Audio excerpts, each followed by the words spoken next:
Kesepakatan Panja Balik DPR RI soal revisi Undang-Undang Pilkada memicu reaksi di masyarakat. Media sosial diramaikan dengan postingan bertuliskan peringatan darurat dan tagar kawal putusan MK, yakni sebuah gerakan untuk sama-sama mengawal putusan Mahkamah Konstitusi terkait pilkada.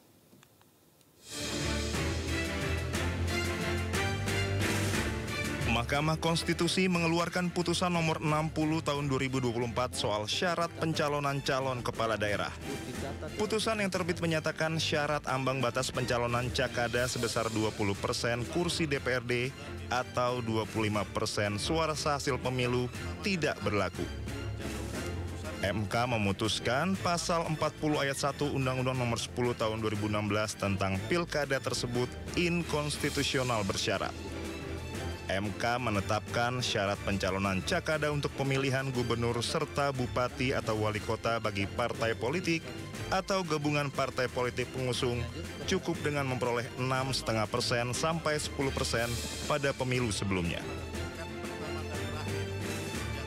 Badan Legislatif DPR RI langsung mengadakan agenda pembahasan revisi Undang-Undang Pilkada sehari setelah putusan tersebut keluar. Revisi Undang-Undang Pilkada yang dibuat DPR ini berpotensi menganulir putusan MK nomor 60 tahun 2024 dengan mengembalikan syarat pencalonan Cakada kepada aturan lama. DPR berdalih revisi Undang-Undang Pilkada sudah dibahas jauh-jauh hari dan akan menyesuaikan hasil putusan MK terbaru. Nyatanya, balik DPR RI malah mengutak-atik hasil putusan MK nomor 60 tahun 2024 dalam rapat panja revisi Undang-Undang Pilkada di DPR. Setelah DPR dan pemerintah menganulir putusan MK serta berencana menggolkan revisi Undang-Undang Pilkada, protes dari masyarakat sipil meletus di Jakarta dan sejumlah daerah. Elemen masyarakat sipil seperti buruh, mahasiswa, aktivis, budayawan, hingga akademisi melangsungkan aksi unjuk rasa dengan menolak revisi Undang-Undang Pilkada dan mengawal putusan MK. Wakil Ketua DPR RI Sufmi Dasko Ahmad memastikan lembaganya akan mengikuti putusan Mahkamah Konstitusi bila revisi Undang-Undang Pilkada tidak disahkan sebelum 27 Agustus 2024. Politikus Partai Gerindra ini mengatakan penundaan sidang paripurna untuk mengesahkan revisi Undang-Undang Pilkada bukti DPR mengikuti aturan yang berlaku. Sidang paripurna ditunda lantaran jumlah anggota DPR yang hadir tidak mencapai quorum.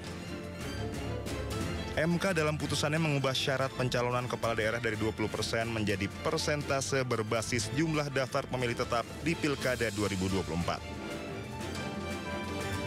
Sementara Komisi Pemilihan Umum khawatir akan dikenakan sanksi oleh Dewan Kehormatan Penyelenggara Pemilu jika langsung menindaklanjuti putusan Mahkamah Konstitusi terkait syarat pencalonan kepala daerah tanpa konsultasi dengan DPR.